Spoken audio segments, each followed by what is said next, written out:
I usually shred boxes live these days, but for the second time in the span of 30 calendar days, I'm going to somewhat post-produce the unripping of another piece provided to me by Blokees, who reached out and asked if I'd be into opening up their Action Edition Optimus Prime.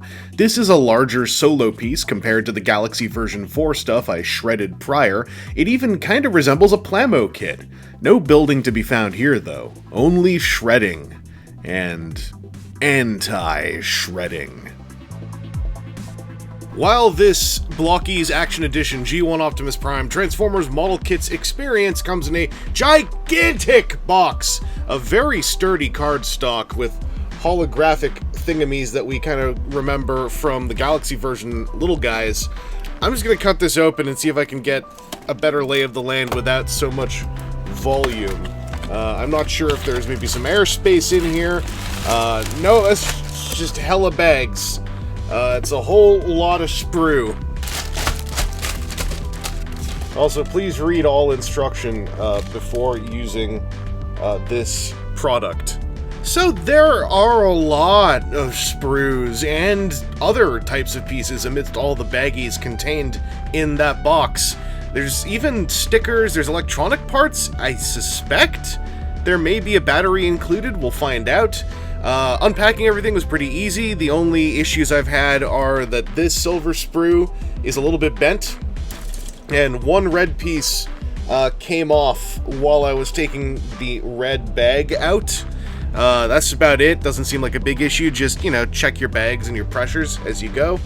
Since this is meant to be no glue, no nippers needed, I'm going to go through some of the opening parts, just totally showing you me taking the pieces off of the frames here, and it does seem pretty easy to snap them off. But yeah, the alternate parts are to make a G1 style Optimus Prime, and it's kind of interesting. For example, there's clear orange and clear blue parts. I'm going to use the clear blue parts because I'm basic, but you can already see right here, like, these are the eyeball parts. So you can have an orange eyeball with an orange neck stalk, or a blue eyeballs with blue neck stalk, depending, I guess, what you want the light to look like when it comes up into that cavity. Not sure how straightforward it will be to just unbuild and rebuild the head with those bits. And obviously, the stickers, if you put the G1 toy-style stickers on, then you've put them on, and that's it. But interesting idea, though. Definitely adds the burden of choice if you're just building one of these. Alright, so our initial build steps to start creating the skull of Optimus Prime seem to be going pretty well, goes together happily. Here's another one of the alternate build parts. For the toy version, so this for the cartoon, right? We got this nice silver painted piece, but for the toy, I believe, over here on H2, yeah, there's a darker kind of gunmetal-y piece if you want, darker faceplate to go with your orange eyes, which are not inherently darker, but nonetheless, this is going on easy peasy. In fact, there's a whole other faceplate.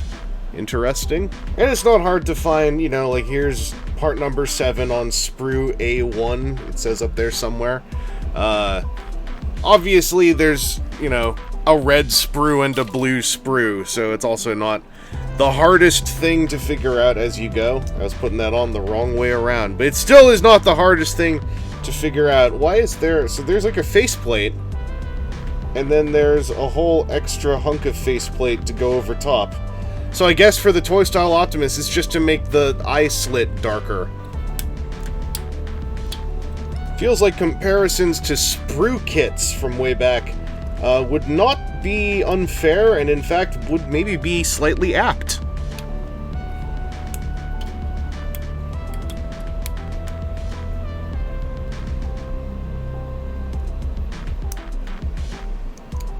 And I'll note, I'm doing this all, like, primarily looking through the camera monitor, because it's right in the direction of my eyes. It's right in the path of my eyes and everything I'm trying to do here.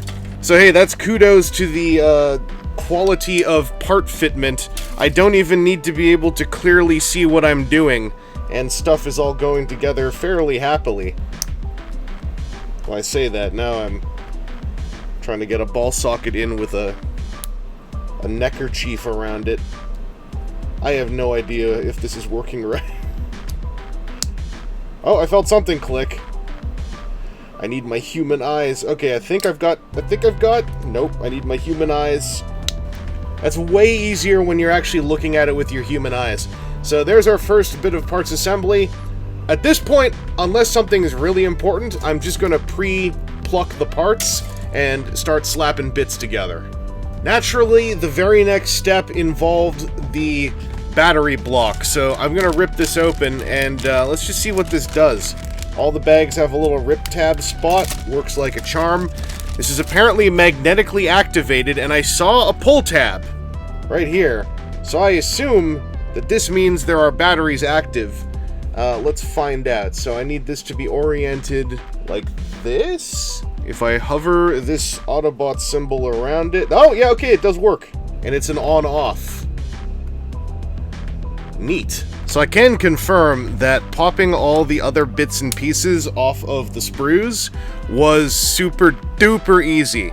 I'm barely even noticing a lot of gate marks. Like, there are a few, but not in any way that makes me go like, damn, time to break out the files, time to, you know, get out my hobby gear. Like, it's all very inconsequential, and I suspect I won't notice most of it. Like, you might see the odd one here and there, like there's a little one there. I don't think it's really gonna matter all that much in the long run. Also, it was, as I suspected, pretty much a joy just popping all the bits and pieces off of their various easily named sprues. This is giving me a lot of big memories of my extremely small amount of experience with sprue kits. And it's not meant to be, like, derogatory. I'm not trying to say, oh, dang, someone did sprue kits all over again. This feels like really nice, like, what do you call it? Baby's first plamo, you know, where it's like, oh, do you want to have everything be complicated, or do you just want to have the satisfaction of sticking a bunch of pieces together without worrying about the end result? Like, you absolutely can go bonkers wild with this, I think, if you want to, as far as the build quality. What is this gonna be? I'm guessing this is for the PEC doors. These have, like, an oddly detented feel to them. Also, is this the right way around? I think I got these upside down. There we go. The instructions were saying that there's an offset, and I'm seeing it now. It's weird, like, these are labeled parts from B1, 18 and 19, but I suspect that Blokees simply elected to not have identically named parts, even if I think that these are, for the most part, identically named. It just depends which way you have them flipped around. Not to get onto a ramble while we're in the midst of the build, but I also am not sure which way this goes. Oh, this goes on like this. Okay. So you can see that, like, you know, an Optimus torso is kind of coming together here. And as for how long it took me to pop all these parts off of their sprues before filming this clip, I don't know, man. I didn't time myself. You know, that's part of the journey of discovery that you will get to enjoy, should you elect to take part in messing with this thing. I could try to time the next... It's not like I can see your answers now, you know, before it's too late. By the way, this is the part that came off while I was taking all the sprues out. In case that is of curiosity to anyone who is viewing, it was one of those flank parts. I believe it was, in fact, B1 part 21. This is part 22. Also getting a better sense for the scale of the figure now. Or I guess the scale of the finished plamo. My assumption going in on this was that this was going to be kind of like a fleshed out upscale of the little Blokees minifigs that I had been putting together out of the blind bags earlier. However, did I neglect to take that backpack piece off? I thought I pulled all these parts off to save you all the trouble of seeing me do that a billion times. So there's a bonus one, special just for you, the viewer. We got Matrix of Leadership parts here.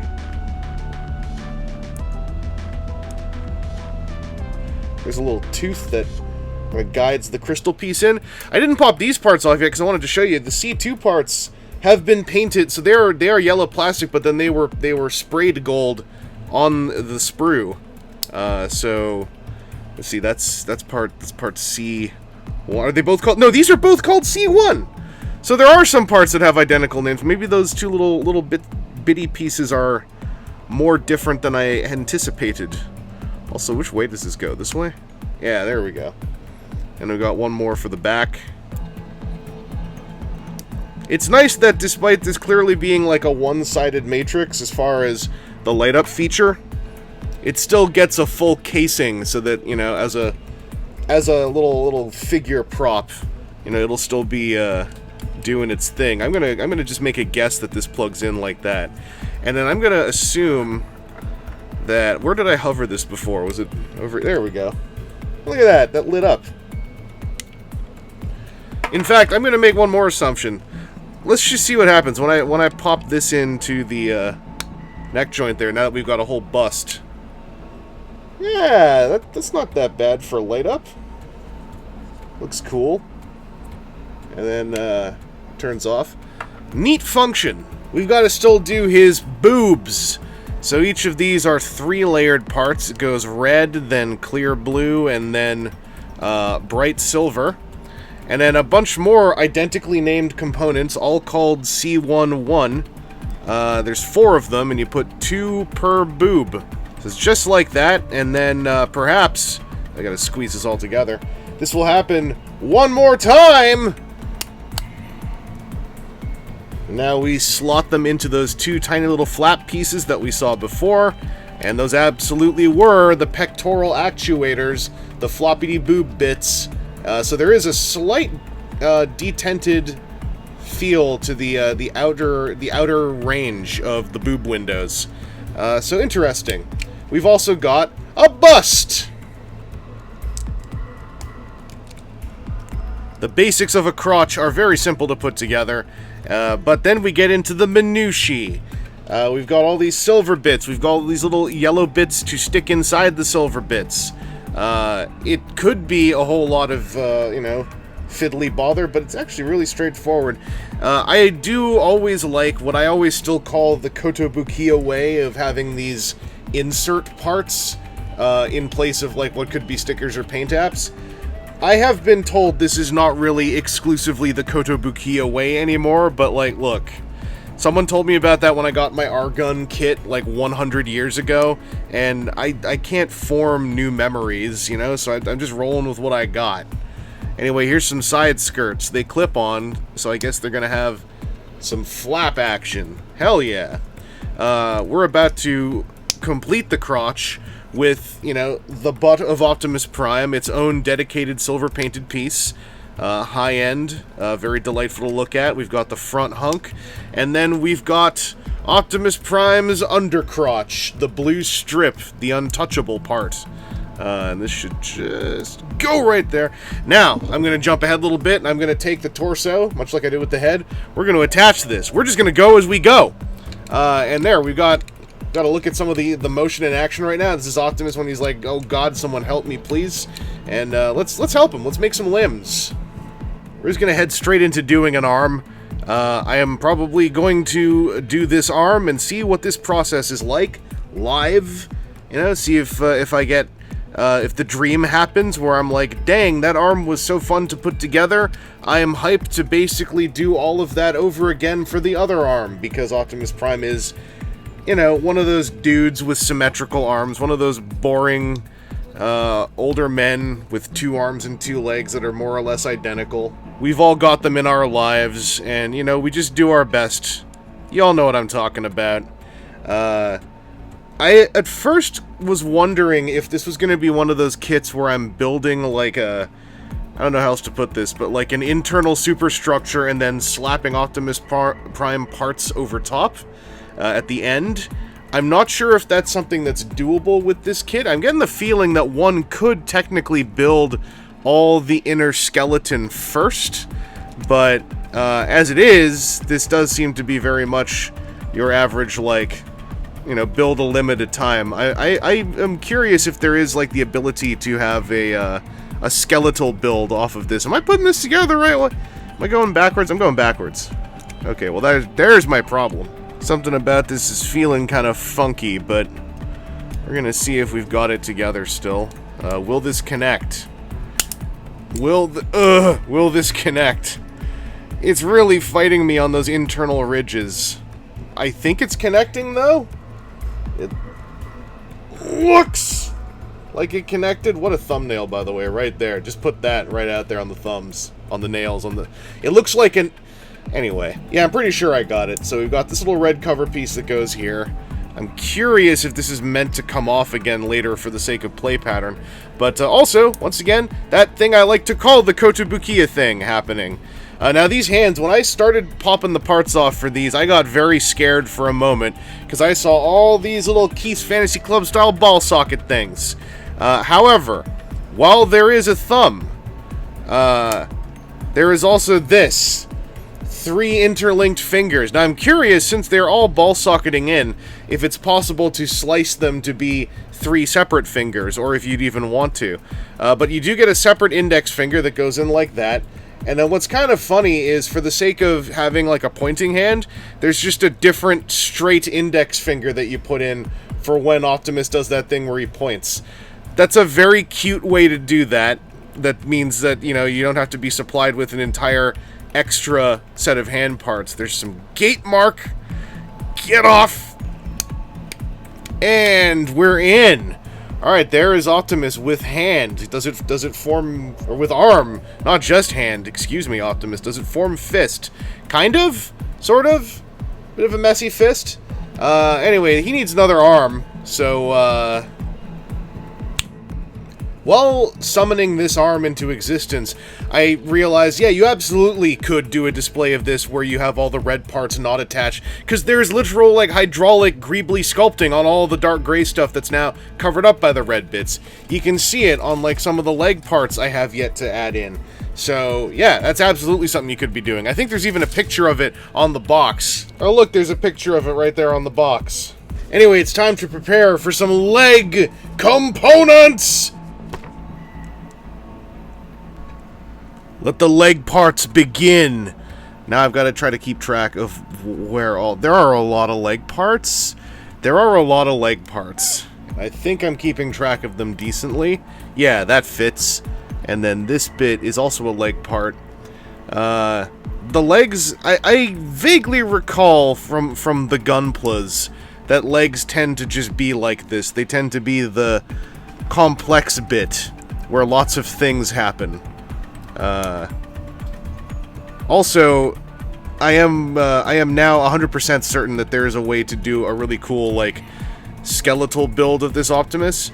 And also, now that I've done a whole lot of the build as per instructions, where I'm covering stuff up as I go, I'm not sure how easy it is to, how do you put this? Re-uncover some of that stuff. I think you need to be very careful, use some spudgers and flatheads and things. Whilst you're not trying to, like, change the world, I think, getting those parts apart as opposed to some of the internal joint structure I'm putting together right now, it's still pretty friggin' snug, if that makes any sense. It just doesn't feel like it's built to pop apart easily.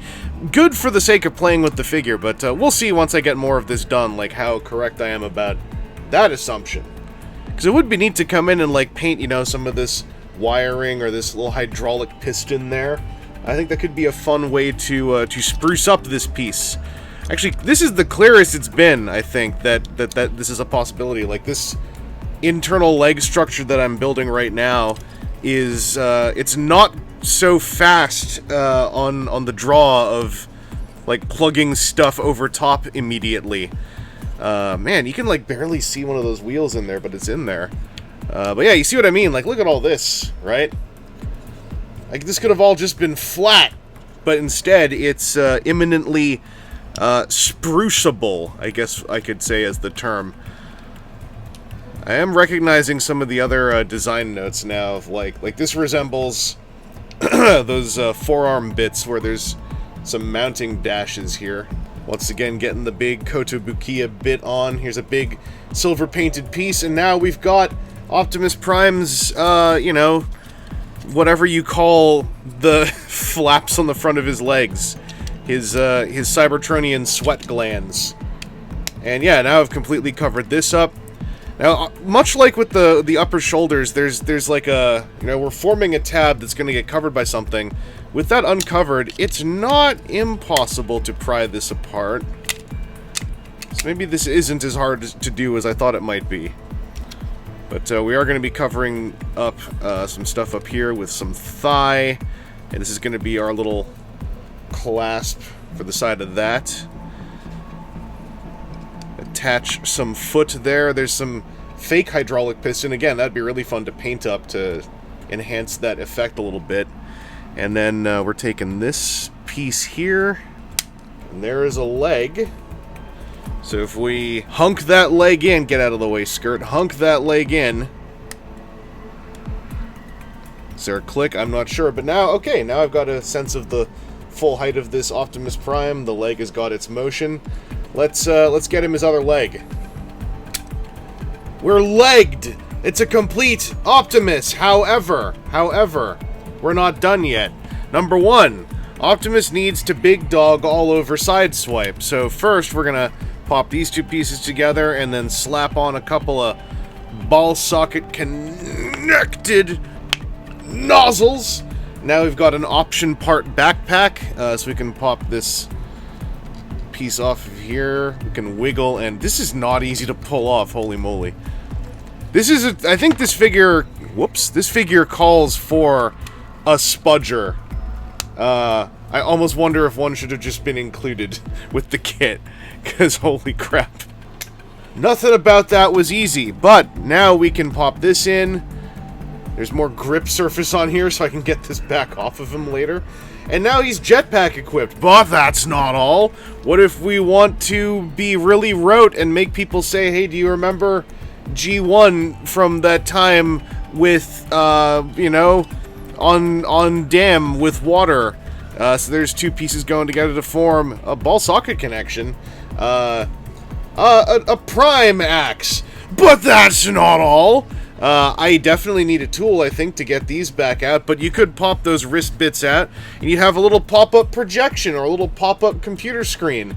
There are 2 sticker options for each of these, which is very cruel, because choice is difficult, but little computer screen could be talking to Bumblebee or talking to Megatron. The little clear screen, you could have a schematic, or just look at the Matrix. Kinda wish there were just, like, 2 copies of these, along with 2 copies of the head parts. But that's still not all, because there's this whole sprue to make perhaps a gun of some sort. Let's speed through this one.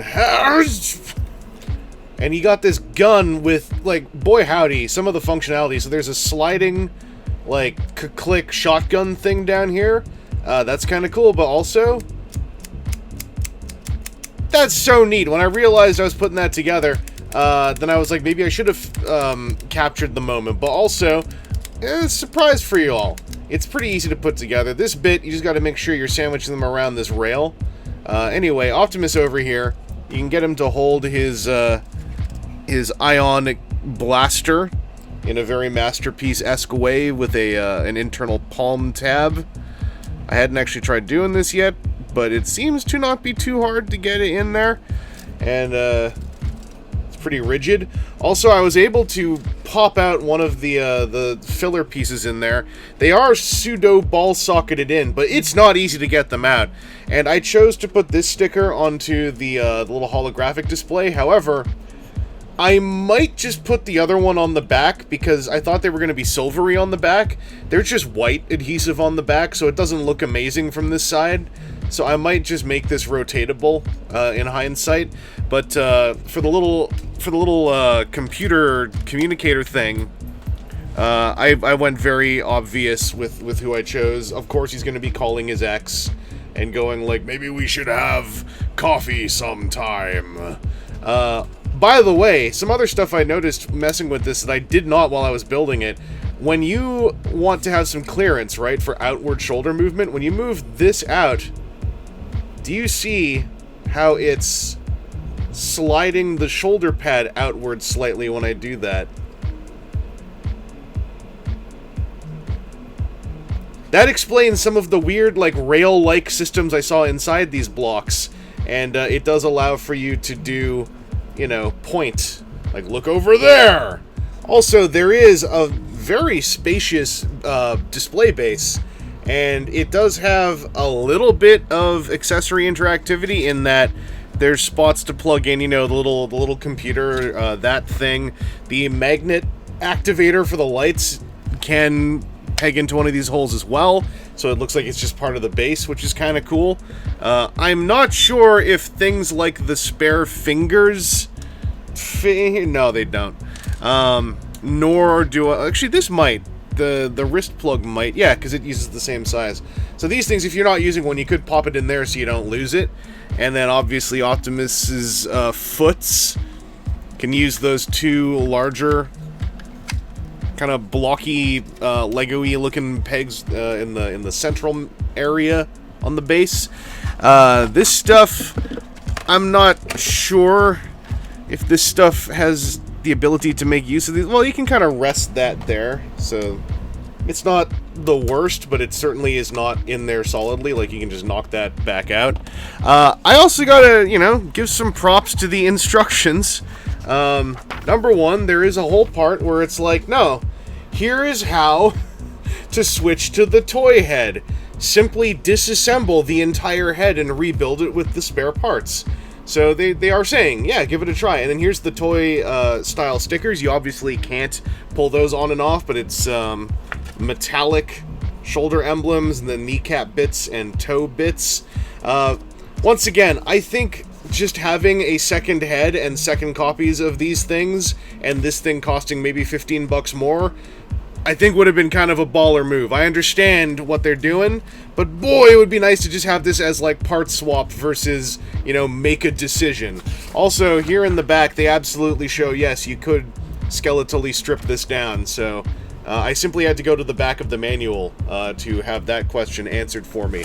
On the whole, what is this thing so far? You know, as part of the unboxing experience, this was a plamo. As like an in-hand piece, like that shoulder pad gimmick I think is cool. I think this is kind of neat. It has a nice feel in hand. It feels more like one of those little Blokees figures than a Gunpla or not a Gunpla, but then a model kit that doesn't have Gunpla polycaps and it's just ABS and ABS. The connections in this feel more like a big one of those minifigures than a Plamo kit. But I'm also not nearly as experienced in the Plamo as some of y'all, so obviously, you know, ask around if any friends have got the copy of one of these things, but, you know, at first blush, is pretty neat. Interesting idea. Definitely has that slightly squatter minifig look, but, you know, more fleshed out with double hinge thingamies, and, you know, there's a light gimmick. The light gimmick's really cool, because you can kind of activate it from anywhere, and now it's on. Here, I'll open his breasts so you can see it more easily. So you can just be like, no, I want to turn it off now. Right now I want to turn it back on. Turn it off. Turn it on. Turn it off. It's a really cool idea, having a little magnetic switch. I hope it's actually durable. I have no idea. If anyone knows about these things more than me, tell me. You? One more box shredded, this time belonging to Blokees Transformers Action Edition Optimus Prime. Before you decry that you basically witnessed a quote-unquote V-build, bear in mind that nobody knows how that gun came together. It's a mystery. Anyway, thanks again to Blokees for sending this over, alongside the Galaxy version 4 minifigure set that I shredded open a few weeks ago. And did you know I do a lot of live shredding too? Live on YouTube, streamed live? It's even legal! How do I get away with it?